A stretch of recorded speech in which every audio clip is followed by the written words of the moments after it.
This episode of the Pu'u Muay Thai podcast is brought to you by pmtlifestyle.com, Authentic Muay Thai Lifestyle by Pu'u.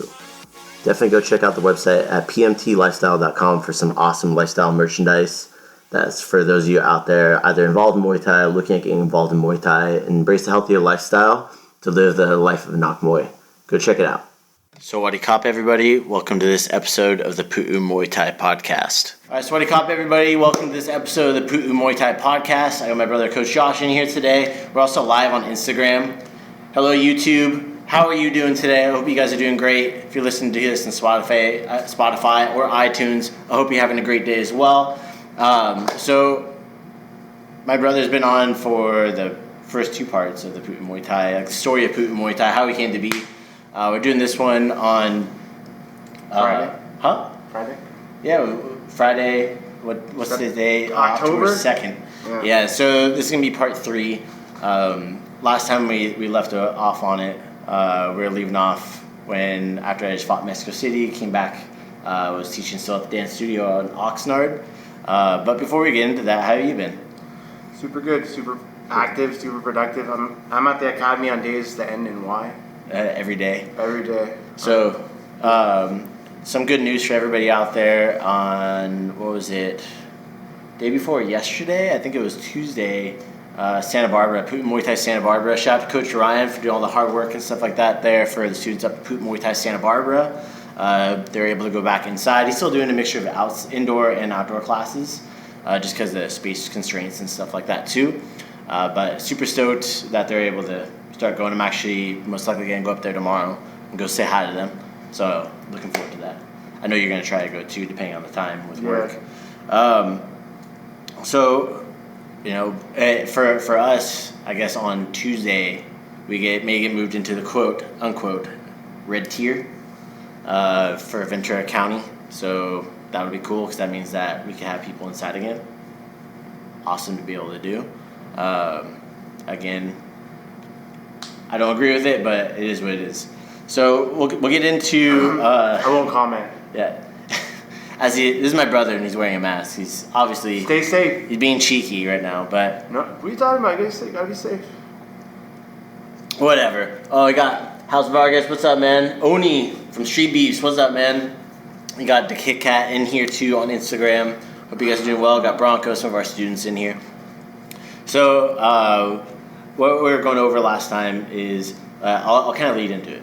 So we were going over the story of how Pu'u Muay Thai became Pu'u Muay Thai, how we ended up having an academy here in Midtown Ventura.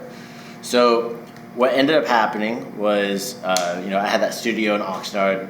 I went and fought Mexico City, came back, and I was just working a lot, and I was working Target, the wine cellar, and teaching. At a certain point, I cut out Target, and I just worked at the wine cellar and worked on the academy. At that time, I was still teaching out of the dance studio in Oxnard. So I came really, really close. I was looking around. We were saving up a lot to get a lease. I know. Do you remember, did I talk to you about that when I was going through all that whole process? What specifically? Getting a lease, an actual commercial property. I mean, I talked to you pretty consistently, but... Yeah, well... At that time, what ended up happening is we just got enough money to be able to I'm like, hey, I can put a deposit down on a lease. I saved up enough. I was paying myself for my work at the time at the wine cellar at Herzog. What's up, Jerobi? Mr. Hurst, their Coast shirts. What's up, Mr. Gillies?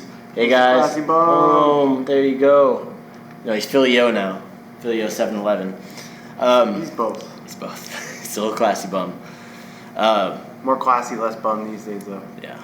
So I got enough money to be able to start looking for a commercial lease. I'm like, hey, maybe I can get property in, I don't know, off Johnson Drive somewhere. There's a commercial. I found a commercial space over there. I remember that. Yeah, I was looking for modified commercial real estate at the time, and I was looking around everywhere. There's a couple places I was looking for. There's over off of Callan's, over behind Target.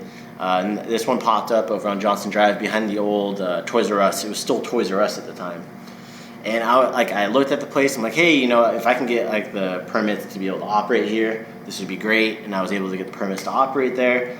when it came time to sign the lease, when I was given the tour of the place, they're telling me like, hey, you can paint the walls like I paint the walls here. There's cinder brick walls. But what ended up happening is when it came time to sign the lease, it said very specifically that I could not do anything to the inside of the unit in regards to paint for like the walls or anything like that. I think I remember that. Yeah, and I was like, hey, like they're like, no, you can do it. I'm like, well, put it in the lease. Like we need to put it in. I want to put this verbiage in. They wouldn't do it. And it was funny because it was actually through the Becker Group, which I'll come back to later. No comment. The Jeff Becker Group. So Becker Group, they are like a very popular commercial real estate agent, and they do residential stuff too. But it didn't end up working out. I was really bummed because I was like, hey, we're signing the lease, like everything's good. It seemed like it was going to happen. Yeah, and we were all pumped, and it didn't happen. But I was like, hey, something better will come up. One of the times the Becker Leasing Group is downtown, so it's past this building. So I was driving on Main Street, past this building, and I saw, hey, what the hell is this? There's a new boxing gym in that building next door to where our parents' surf shop was at, which is right next door where the tattoo shop is currently. So, I drove past it. I'm like, man, I was at the stoplight, like looked in. I'm like, man, that's a nice setup. I'm super jealous. Maybe I'll have something like that one day. I was like, oh, that's a nice location, nice setup. So, and I was going to the leasing agent and seeing this place. They had a big sign, grand opening, right? So then the lease negotiation didn't happen. It fell through. And I was like, hey, something better will come up. Something else better will come along the way. And next thing you know, I was talking to our dad, funny enough. And he was like, hey, like, did you hear about that boxing gym that's in Midtown, like across from high school? I'm like, yeah, I drove past it. It looks freaking sweet. What's up with it? It's like, well, the guy's talking about he wants to sublease it. I'm like, sublease it? Why is it? They just opened. Why would they want to sublease it?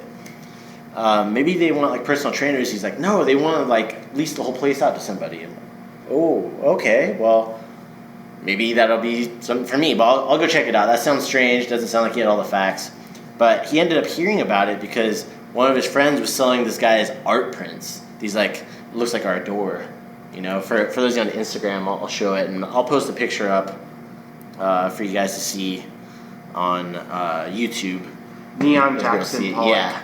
So these things are like a resin painting that they would do. And our dad's friend was selling them in order to get commission on like a curb somewhere.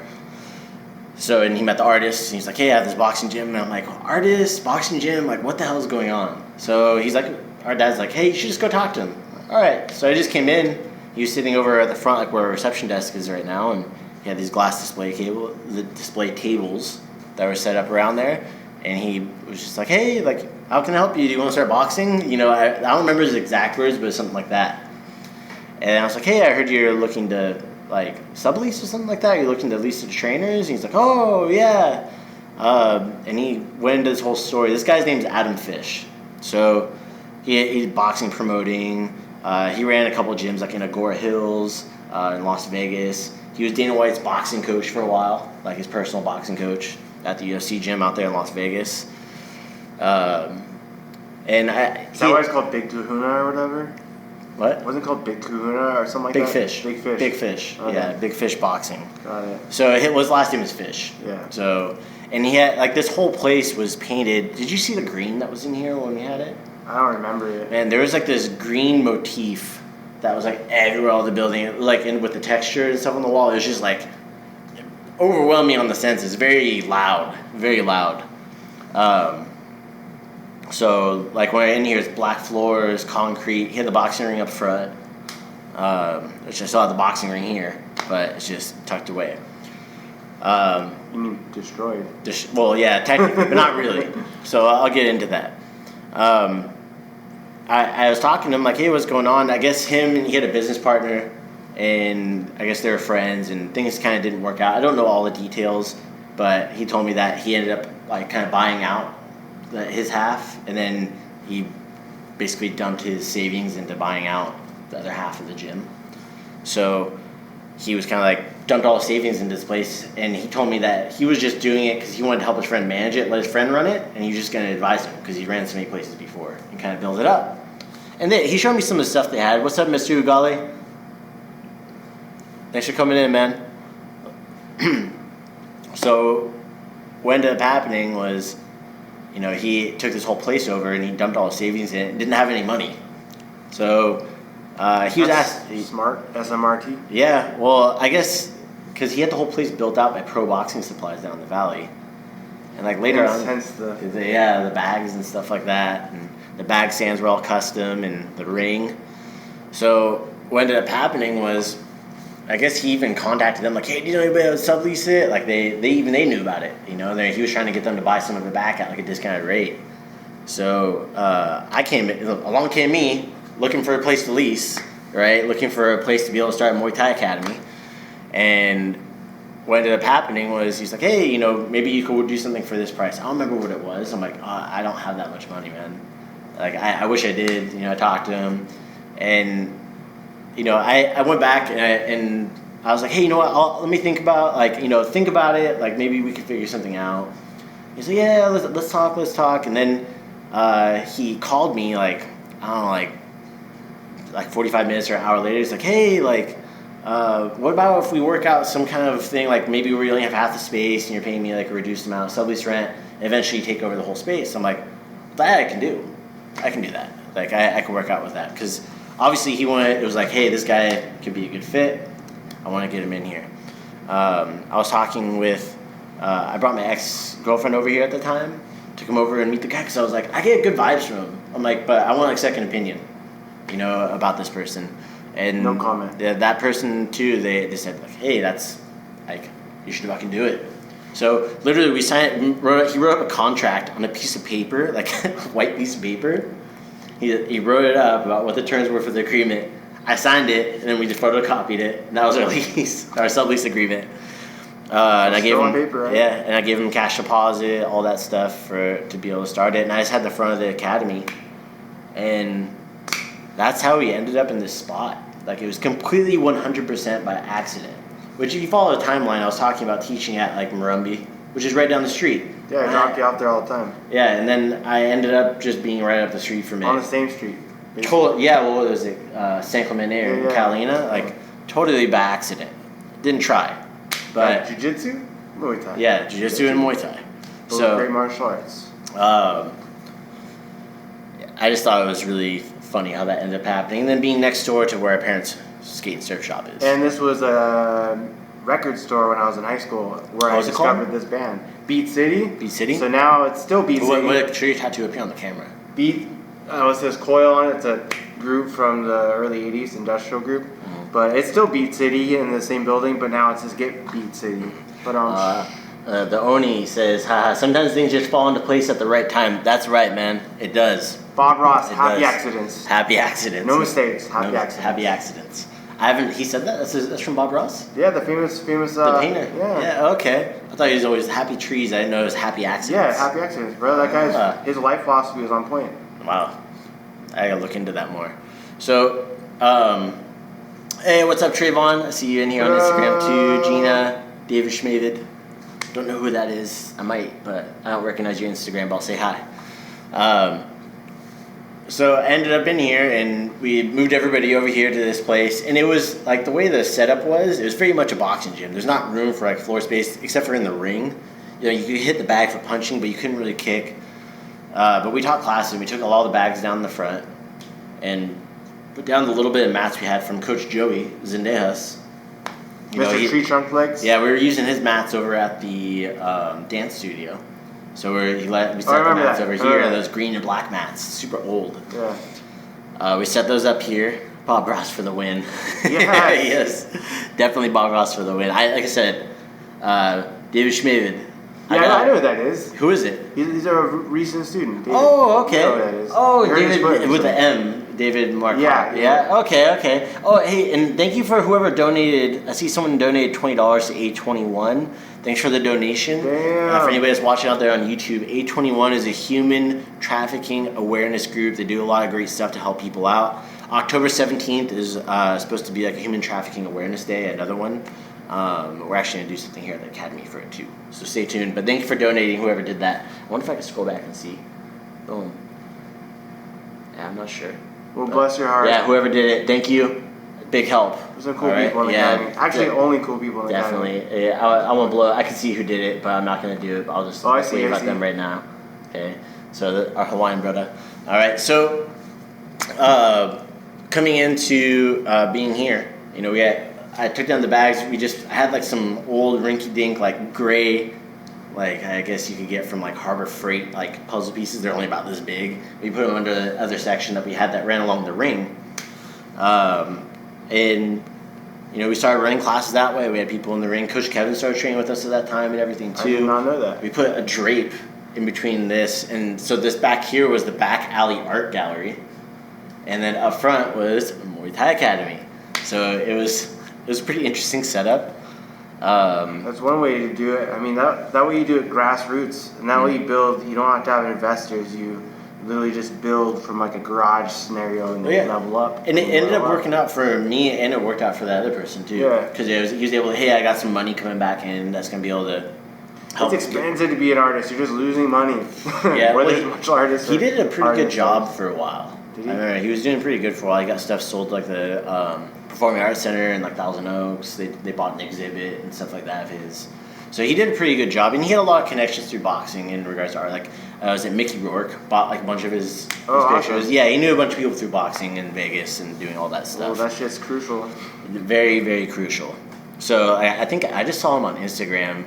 Out of nowhere, he got like 200,000 followers. Good for him. But it was like Mickey Rourke was like promoting him and everything like that. So I don't know if he's doing anything with it, but I think it was more like a flex, like, fuck you guys, I can do this if I want to again, but I'm not. Yeah, it's good to be able to flex sometimes. Yeah, it was pretty cool to see. So shout out to Adam Fish. Thanks for the help, man. Yeah, buddy. You know, helping make that place happen. And he was like, dude, you're the right fit for this place. He's like, I could see you packing this place, and that you did. Yeah, that was in 2015.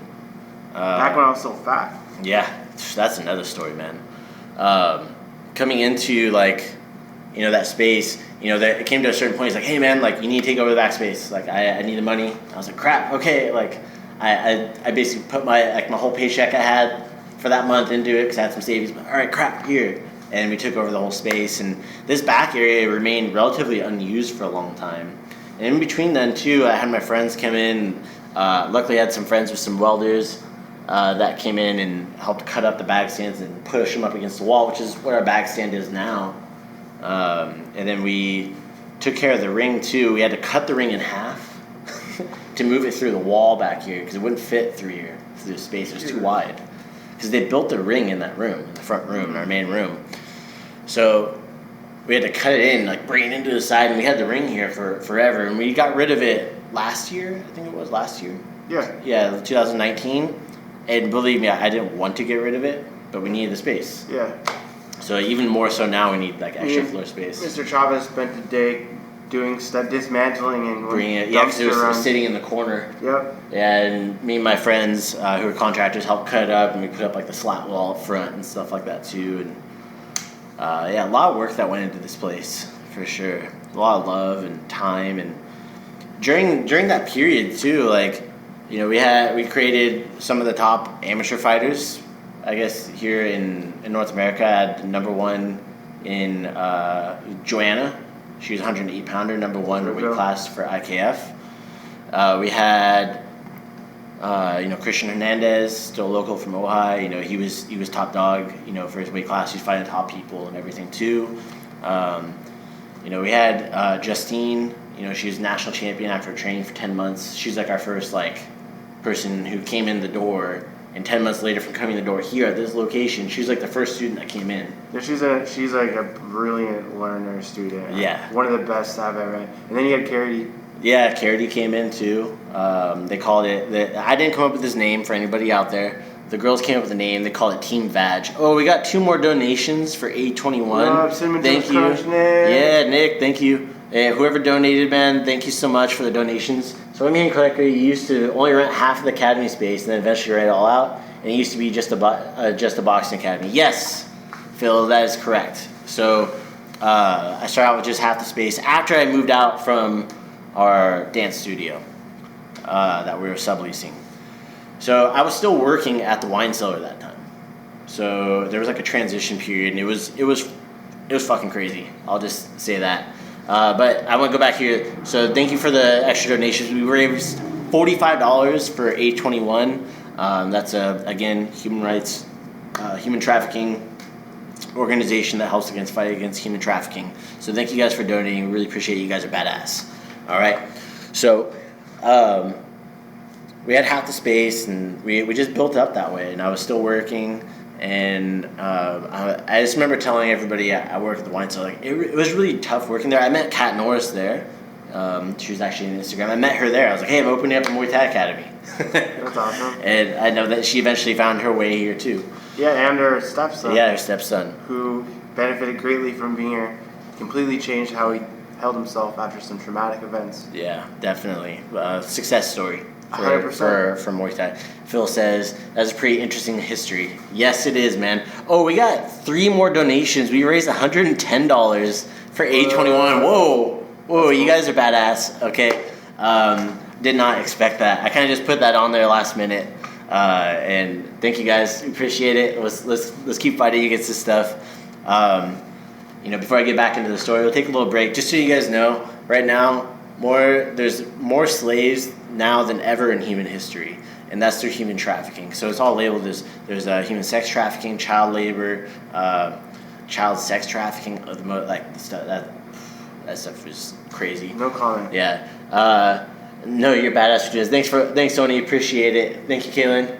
Well, we actually did a fundraiser for our Eat Sleep t-shirts. Hey, Mr. Prez in the house. We did a fundraiser for our Eat Sleep t-shirts for CAST LA, it's Coalition to Abolish Slavery and Trafficking. Figure out spread the love because there are 2 organizations that I really like what they're doing right now.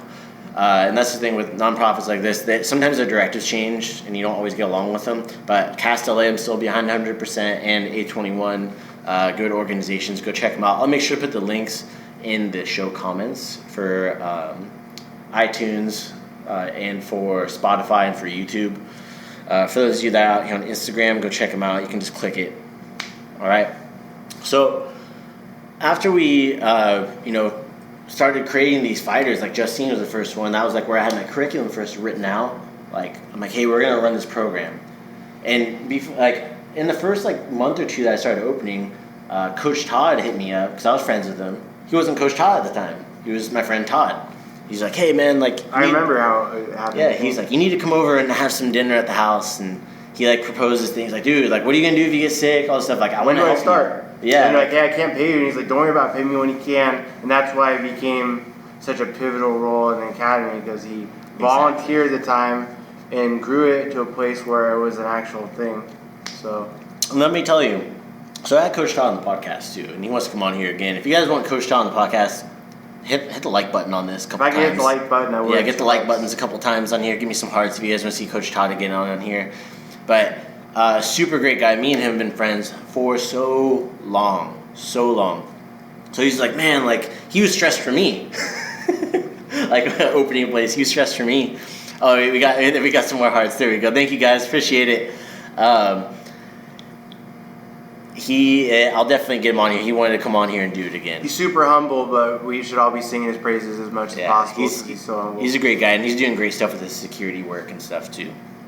So, coming back on to he came in he didn't really he was teaching some kickboxing programs, but his programs never really grew at the time. And he brought over they would come and go, and he had 3 dedicated students at his place that he would always teach at. And they eventually ended up coming here too, just to natural process. And what I had him do is start shadowing me first. I'm like, hey man, I want to figure out you're a really good martial artist. Why aren't people staying in your class? I think it's just a matter of training. He said it too. He's like, man, yeah, I want people to give me feedback in my classes. What am I doing good? What can I do better? What can I do more of? What should I stop doing or not do as much of? And so that's what we did. It took maybe a month and a half. What were the main takeaways for him? For him, so Todd's a very passionate person. Clearly. Yeah, and so what we do is we talk about PCP, not the drug PCP, folks. All right? Praise, correct, praise. Putting things put positive correction on things. AKA shit sandwich. Yes. Or correction sandwich is what we call it. You have the praise, you have the correction, the praise. Have a nice, ladies and gentlemen. Stay safe out there. Train hard. Thank you, Tony. Good luck on your next Street Beast, man. Appreciate it. Thanks for tuning in, man. So what ended up happening was it was mainly that, and just making sure we got rid of like any negative tones, like don't do this, like don't. I want you to focus on this. Wasn't that was a main takeaway we got when I met a bunch of those instructors up north at the Muay Thai Crew Pat's thing at the Muay Thai Business Center? Right? Yeah, where he said you don't drop those words. Say, hey, I'd like to see you do this, and not give them. Well, that goes into like into pedagogy, it's the art of teaching. You know, and like I said, a month and a half, maybe 2 months, Todd was teaching that class by himself. He's feeling more comfortable, like I was watching, and then next thing you know, like his classes started filling up like mine. They were packed. Yeah, his class started filling up. If it wasn't for Coach Todd, I'd still be a fat butt. Yeah. Hey, we got 7 donations too. I just want to mention that. $120 raised for A21 to fight against human trafficking. Again, you guys are badass. Appreciate it. You know, there's people out there that are in much worse situations than us right now, so definitely want to help them out. So going into like with Coach Todd, you know, his program started blowing up, and you know, we were teaching classes here. We took over the whole space. Like I said, we didn't really use this back space. There was a bag stand that was back here, and it was really big. It took out like this whole space essentially, and it was open over here. And I was like, okay, crap, I'd have the metal workers come in. I don't know what I'm going to do with the flooring. So we took out the stand. We cut it up. We had a temporary back stand that was kind of over here on the side, right next to like where these red boxing chairs are. And I had the boxing ring moved back in here. So we kind of just had that running for a while, and we'd wear boxing shoes back here, be barefoot, and get really dirty feet. That's just how it was. And gotta go catch some sleep since I'll be there at 7 a.m. sharp. USMTO, here we come. Yeah, Phil, I'll see you tomorrow at 7 a.m. I'll be here. Good night, I'm not sleeping here, but good night, princess. Essentially. Good night, princess. So we had this whole area set up, and then we were still training up front. We had our dollar mats up front, and me and Carlos CeeLo, we went down to pro boxing one day. Didn't expect anything. Like, we were just, let's go look at some stuff. And then the guy he's like, hey, like I was asking about the puzzle piece masks. I wanted if we get like a price quote. And I had like a rough idea about how many I needed. And I'm like, hey, how much would it be for this? And he gave me, he's like, hey, if you buy it today, I'll give you for this much. I was like, can you drive it for me? Because I don't have a truck. He's like, yeah, dude, we'll deliver it, everything. All right, done. Damn. So they delivered them that day, and Carlos was like, like, we always joked, like, you go down to pro boxing, it's like a kid going into a candy shop, like, I'm just going to get one piece of candy. You end up coming out with the whole bag. Just going to do one more time. One more time. What's up, Mr. Englehart? For good. Yeah. So, at that time, we put down the mats and stuff like that. Coach Martha was coming in the morning, and she'd help fill out some of the perimeters and some of the edging, and we spent a lot of time doing it, and we had the ring back here and stuff too, and we didn't paint the back. We just kept it black for a long time, until recently, this year, actually. Yep. I've always been meaning to paint it like this, though, with the branded colors and stuff. But I think it looks freaking sweet now. It's gray, though, as opposed to white, because your colors are red, white, and black, right? No, gray, black, and red. Not for white. That's more white. You're thinking about the white just letters. That's from the text and stuff. Yeah, which is red, black, and white. Yeah, I know. But I like the gray. I use the gray more as like a straight accent. Oh, okay. So the gray originally, you know who it came from? Is our Uncle Pat. So our Uncle Pat's like an excellent painter, and he's one of the people that help Master painter. Also, he goes to sleep. Buenas noches. Bye, Kaylin. You have a great night. Thanks for stopping by. What's up, Mr. Nick? Yeah, Nick. Mr. Barefoot running guy. Barefoot Nick. That's what we'll call him. Nick runs fast. There you go. Nick couldn't run at all before he met me, and then he stuck with it for a year. And now he ran 24 miles on his 24th birthday. Nice, so Nick. The one person who listened to me about running consistently. Well, for those that don't know, my brother's actually a really good runner. No, I'm not. I just run a lot. Distance. Yeah. So, we had this place, and we started getting like tournaments going. Yeah, we had Carity come into the academy. We had Kate Sholey move out here as well from Montana. Missoula. Yeah, and so we had fights in Mexico City. We went to China, Thailand. China. Canada. Yeah, Canada, we went to tournaments here, like nationally. You know, Justine, her national title was in New York after 10 months. Like that was a pretty high risk gamble for like students and stuff like that to go. She never fought before. You know, that was interesting. Don't make me think about New York right now. We set up her first fight ever, like 3 weeks before that fight, before the tournament. I remember that very well. At Hollywood Park Casino, where they don't do fights anymore, but it was pretty badass. She's such a quick learner, though, so, I mean, she's perfect candidate. She's also just, like, I called her a sassy bitch, because she was just, like, she was going I thought that would be Carity, because she even calls herself a crass-ass bitch. No, she's crass, but... that's why we like her, though. Justine was sassy. So she was going through some personal shit, and she just channeled that into training. She literally lived here for, like, 6 months of just training. She trained every single day. Every single day. Days off where we do open sparring, she was here. So she channeled that, and she won a national title. Freaking literally willed it into existence against somebody who had been training a lot longer than her. So I was very proud. Fought against some really tough gins, and it's funny because she was my only fighter there at that tournament. I had friends there, and like, so who else did you bring? I'm like, no, just this girl. Like, you know, I'm like, she's badass, so she's gonna win. And they're like, oh shit, all right. And she, Kat's laughing because she knows Justine on Instagram. So she ended up just like, you know, going out there and smashing. I knew she was gonna do great. You know, she fought a lot. I think she fought 4 times, 2 days. So that's a lot. And then she fought just like 3 weeks prior to that. And then we took like a short notice fight with Canada and stuff like that too. But she was great. Yeah, I miss her. She's a computer programmer now. She's not on Instagram anymore. She cut out social media. That's so smart. Smart person. Not SMRT, but actual SMART. Yeah, she's intelligent. So I miss her. If she's ever listening to this, say hi. Maybe we'll have you on sometime because it'd be interesting to hear your insight into that whole thing. And then Carity, Nick. Man, we've had a lot of fighters, people that fought a couple times coming through the door. Carity ended up winning WBC, the first ever like amateur title. One of the first ones for WBC Muay Thai, amateur title here in North America. So that's like a monumental time in history. Kate beat the Chinese national kickboxing champion on Wulin Feng. They said there's around 8 million people watching it. China. And to get a decision, she won by decision in China. Yeah, because that's a big deal. Yeah, because she lost the first round, I think. And I don't know. Yeah. She lost 1 round and she won. It was all Chinese to me, bro. Yeah. But, I mean, that's what I saw, at least, as an outside perspective. Well, they raised their hand. She got it. And then, you know, all of our fighters got to the finals at the WBC Muay Thai tournament, the first one. You know, Christian got Waco gold medal, West Coast gold medal for kickboxing. And then Joanna, she fought a tournament. She fought up in weight, and she ended up getting silver medal for a Waco silver medalist and stuff like that, too. So, again, at this time, it was like, a lot of that couldn't have happened without Todd, because I would go to these tournaments, Todd would cover. Like, we wouldn't have, if people that don't understand, like, how, like, an academy works, you can't just close down an academy because you have fights. You have people here that are here not for fighting. Most of the people. Yeah, and that was just, like, the extra, you know, frosting on the cake for me. It's fun, you know, to go see people go out there and go test the skills that we had developed here. We went to Kansas City, out there. Carity had family, funny enough, in Kansas City.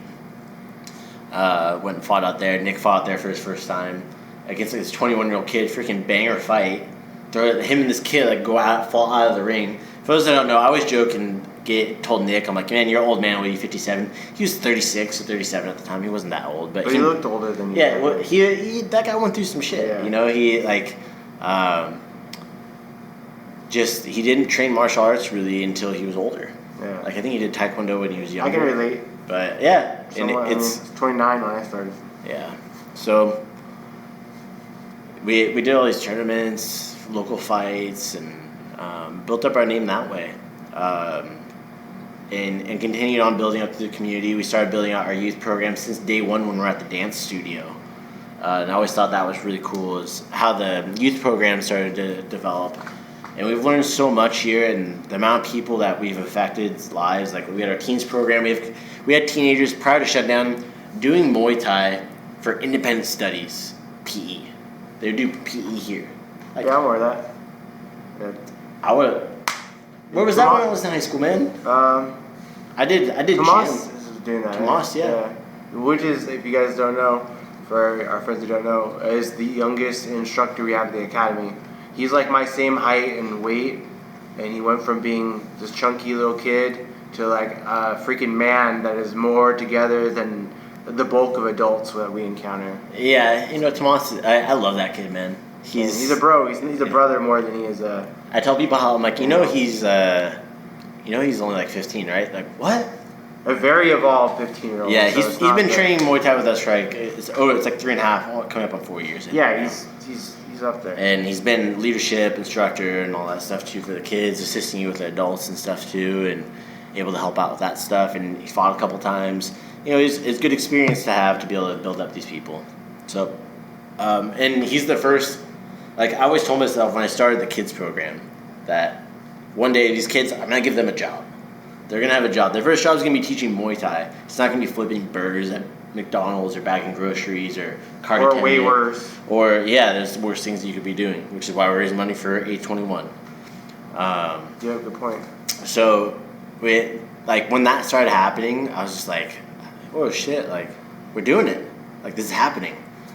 And June was supposed to be like our 5-year anniversary of like the academy being founded over 5 years. This coming June? No, well, this past June. Oh, it's not. Oh, that's right. Because I was 4 years as of this last March. So. Yeah, we still got to celebrate. Yeah, and you didn't start training, and you started training because Coach Todd. Yeah. Yeah. So as we were going through I'll go back into the story a little bit, timeline wise. So we took over the whole space. It was me and Coach Todd. Todd was teaching a couple of the classes. What's up, Sarah? I want to talk about one of the OG students. Been around for a while. Was around for a while.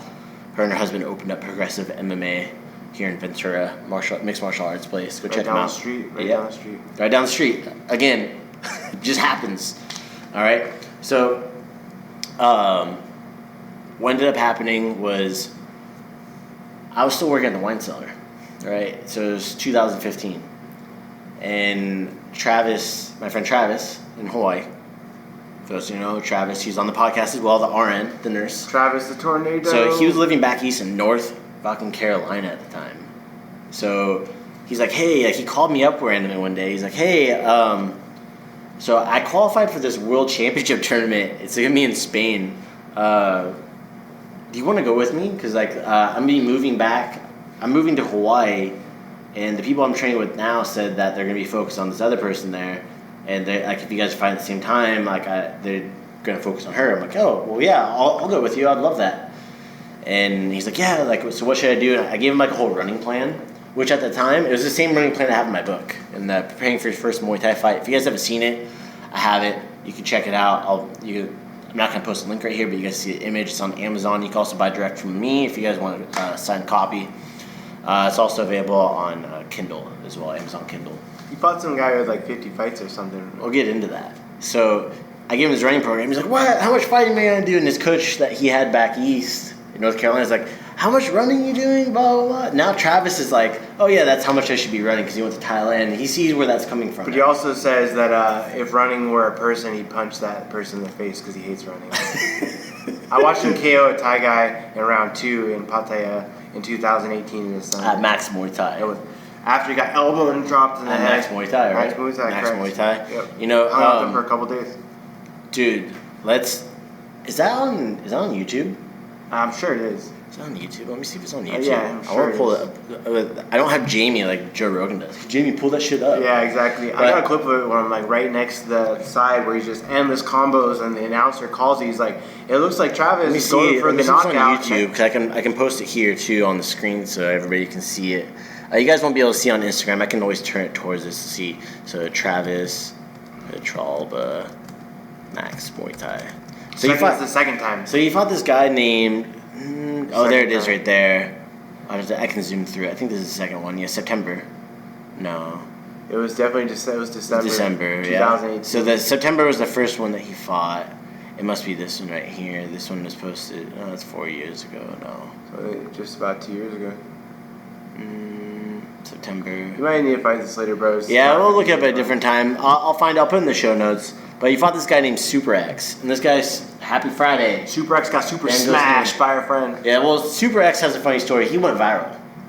Super X went viral because if you guys ever seen the video, anybody on Instagram, of the referee at Max Muay Thai getting knocked out by one of the fighters from a kick because he was trying to save another fighter from getting knocked out. Super X was the guy that was getting knocked out. So his next fight was against Travis. So if you guys know Thai guys, they get knocked out once. They're doing everything they can so they don't get knocked out next time. He was standing on his feet, knocked out on his feet, Yeah, and but he still kept going. Iron will to keep going. Did not want to get knocked out. That was impressive. So, and Travis still put him out. Yep. So that was pretty fucking good. And shout out to my friend Matt Lucas, who's also been on the podcast. If you guys haven't seen it, go check it out. And Kru Toy, who cornered him From City Yatong. Yep. Yeah, but it's funny. Remember me and Matt were just yelling, America! Oh, yeah, well, yeah. Push him! Say fuck him! You know? Like, we're just talking shit, just making Crass. Travis feel uncomfortable. Yeah. And if you guys don't know, Matt Lucas is one of the announcers on Max Muay Thai too. He lives out there in Pattaya. So it was pretty funny having the announcer saying, America! At the time. For those that didn't know, it was hilarious. I don't think Travis knew. I don't know.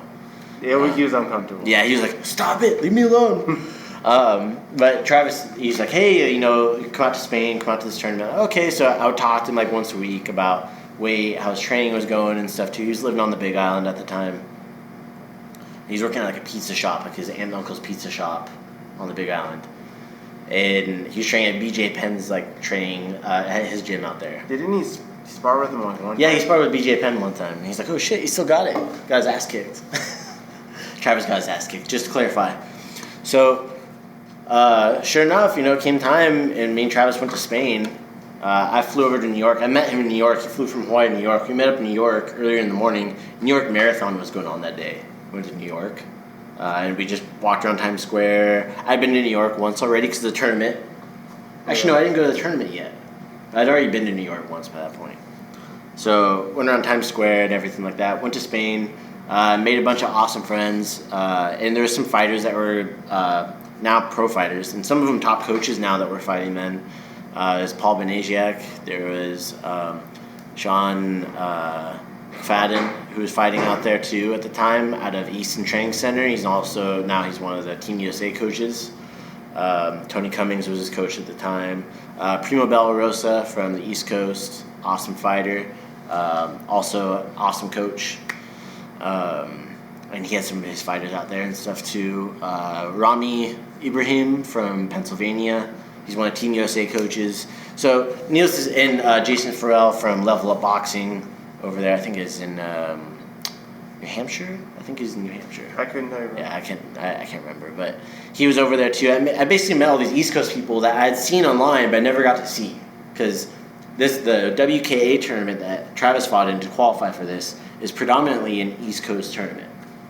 So ended up going over there and meeting all these badass people. Travis didn't win, but we talked to the guy afterwards. They fought from England. We're like, so how many fights do you have? And the guy's response was, pro or amateur? He's like, yeah, I have 40 pro fights. I was like, oh, it'd be like that. And it's funny you talk about Sit Yatong because Sit Yatong, they had a fighter that was living in Australia at the time as a trainer who fought this tournament. Team Australia had one fighter, and it was this Thai guy.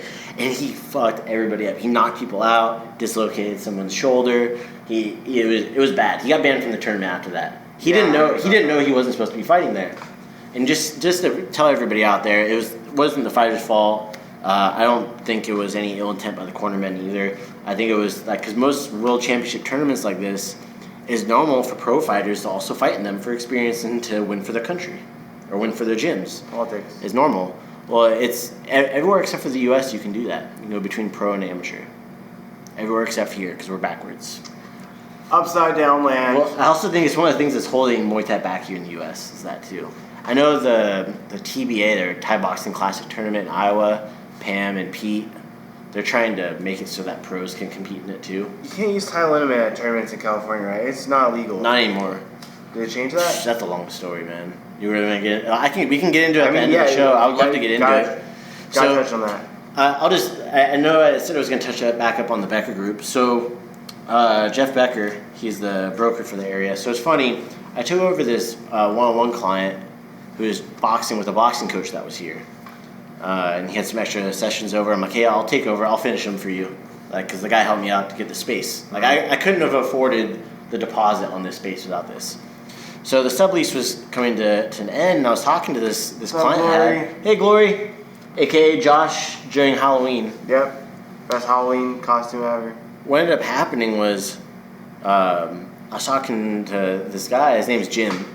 Like, hey, like, I'm having such a hard time negotiating this lease, like, on the place, and like, you know, they're giving me a really hard time. I don't know why. I've been here. I've paid rent like on time all the time, and I have, you know, I didn't have any credit at the time, but like I had stable income, everything. I was showing, I had the numbers to show that we could pay it. And Jim's like, hey, like, buddy, I know just a guy. I'm like, well, fucking spill it. Who? He's like, me. I'm like, get the fuck out of here. Like, what do you do? He's like, oh, that's what I do for a living is I do real estate negotiations and contracts. I'm an attorney for that. I was like, oh shit. So he does a lot of negotiation and contract stuff for the Becker Group. So coming around full circle, right? So now I mean the people who basically shot me down for leaks before. That's hilarious. The people that helped negotiate, he's the guy that I was probably talking to without even realizing it. And he helped me negotiate the lease here. This place is not managed by the Becker Group, by the way. No people. Yeah, he helped me out a lot. He's like, sorry, bud, like the broker for this place was spitting fire. But we ended up signing into this place, and shout out to my friend Jim Cole at Slaughter, Reagan, and Cole. Definitely awesome people. If you guys need anything, business, attorneys, legal advice for businesses, go check them out. They're in downtown Ventura. I'll also put a link for their website in the show notes too. Okay? But that's kind of just tying up the loop. And, you know, over the years as we were here, everything just kind of kept evolving. I got more into officiating. I wasn't able to fight because obviously, as you can tell, I was fucking busy, you know, with all these tournaments and doing the stuff for the fighters and everything too. And last fight I had was in Mexico City. I was supposed to fight. They were supposed to have a pro Muay Thai fight in Camarillo. I don't know if you remember that. Of course I remember that. We all remember that. That sucked. I'm not going to comment on that. No, we won't talk about the promoter or anything. I'm not going to give him free. I'm not talking about that, just in general. Just not comment. No comment. Yeah. Okay. The only fighting you were doing was with your ex-girlfriend. Boom. All right. So, I was training a lot on there too. Yeah. Like I was prepped for that fight pretty fucking good, and then the fight got pulled like 2 weeks before. Yeah, I know you got a game plan. You're working with Uncle. You're training. You're doing. Yeah. You got a thing. You're gonna go out to Thailand for a fight camp. I was gonna train out there for 3 weeks before, and then But long story short, it didn't happen. For anybody that's out there, I'll put it out there right now. I'm, you know, at that time I was taking any fights anywhere, anytime. I'm looking to do the same again. So anybody that's out there, for me, I want to find a place that's gonna help us get, like, you know, we have a lot that we can offer for you guys in regards to promotion. Any promoters out there, if you do a live stream, I know our students watch it and buy it. But for me, I want to do it as a fundraiser for fighting against human trafficking. You don't get a lot of money fighting pro Muay Thai, you guys. So, but I do want any money I do make from it, I would put it towards that. So anybody that can get behind that cause, give me a shout. Fighting at 65 kilograms, I'm down to go. Maybe 66 kilograms. So let me know if anybody out there, if anybody's got any plug. Happy to help promote that in any way I can too. So yeah, going back onto the limit. You're asking about Thai boxing limit if it was legal here. Right? I know it's not. So, well, here's the deal. It's not. It's not now. Yeah. But it was allowed for a while. All right. But what ended up happening is, so there's Naman Muay. That's the limit that's been used in Thailand for since the 60s. I don't know when it was founded. Naman Muay, Thai boxing limit. You type it in, it's the first thing that comes up. So everybody used that, right? It's like, it's the thing to use. It even ended up getting imported by Ace, like the Ace bandage. Those people started importing it for use in the U.S. Like, okay, so it's legit. It's better than Tiger Balm. It doesn't have like the carcinogenic properties. Like, it doesn't have like the petroleum-based products in it. So safer to put on your skin, obviously. But what ends up happening is there's a sanctioning body that's here in California, and they decided that there needed to be some kind of like clean standard for what's used on your body, which was weird. It's like, I get it, but they didn't give anybody a chance to be submitted for it. So there's a guy who promoted one of their tournaments, who financially backed one of this sanctioning body's tournaments. And again, this is from what I saw. There's other facts that go into there. There's nothing against the sanctioning body or the other company that had the liniment that was quote unquote clean. But literally, they were saying like, hey, if you don't have the certification, you can't guarantee the quality of and it might be tainted. I'm like, really? This product that's been used for like 50 fucking years is tainted? Like, no. So someone filed a defamation lawsuit against the sanctioning body for it. Crew, will you fight it again? Kat, I'm putting it out there. I want to fight again. So, but it's for a cause. It's for fighting against human trafficking. There's a bigger fight than me. Fight again for sure. Even we got to fight live on this podcast right here. Yeah, then we'll do it. Put it on Twitch. Just heads up to everybody that's on Instagram too. We're coming up on an hour, so the stream will end, but I'll start it back up again. Okay? So what ended up happening was the defamation lawsuit got filed by another liniment company, not Naman Moya, another one, and understandably so because of the things that were going around. And then after that, they're like, all right, no more liniment. Like, why? Just it's not allowed anymore. Just that was that. But it was as a result of the litigious activities that were going on, the litigation. So, but the good news, I just saw an email that got forwarded to me from Andy Foster. Andy Foster is the executive commissioner here in the state of California. So he's the one that kind of oversees everything and talks to the head commissioners. And he said he saw no problem with it. So I foresee it being legalized, or if it's not already allowed to be used in professional Muay Thai here in California, it probably will be very soon. I mean, they just sanctioned fucking Lithway rules style fights in Colorado. I saw that. That was due to an Aquid student, Oscar. That's awesome. Yeah, he's one of the commissioners out there. So when is Muay Thai going to stop being a crime? Muay Thai is not a crime. Oh, well, look at our freaking front windows. According to front windows, it's a fucking speakeasy. Well, dude, hey, speaking of Muay Thai is not a crime, if you guys haven't checked it out, go check out our merch at pmtlifestyle.com. We have Muay Thai is not a crime t-shirts. We have these awesome shirts like I'm wearing right now. But the Muay Thai is not a crime. I took the stencil logo like from the old independent shirts for the skateboarding is not a crime. It seemed very fitting for the time. I made some beanies, snapbacks with like embroidery on it and everything too. But they're really badass. I really highly recommend everybody go check out the store. I'll have it in the show notes, pmtlifestyle.com. The podcast is sponsored by the shop. But yeah, so a ton of new merch on there. We got bomber jackets. I showed you one of them, the new embroideries. They're pretty badass. Simple lifestyle stuff. Also got jogger shorts. I'm in the midst of making a fight team like jacket and stuff too. So, sorry, you're talking about when's Muay Thai not a crime. So again, Tuesday, if we're allowed to open. That's when that would be. Everything illegal. Yeah, everything's illegal. Music's too loud. Go to jail. Go to jail. That's the joke. Go, believe it or not. Go to jail. Yeah, believe it or not. Music too Make loud. appointment at a dentist appointment. Go to jail. You miss appointment. You late to appointment. Believe it or not. If you guys haven't seen the video, it's hilarious. The guy's like locking his dog in the dog crate. Listen to music too loud. The dog had headphones on. You go to jail. He puts him in the crate.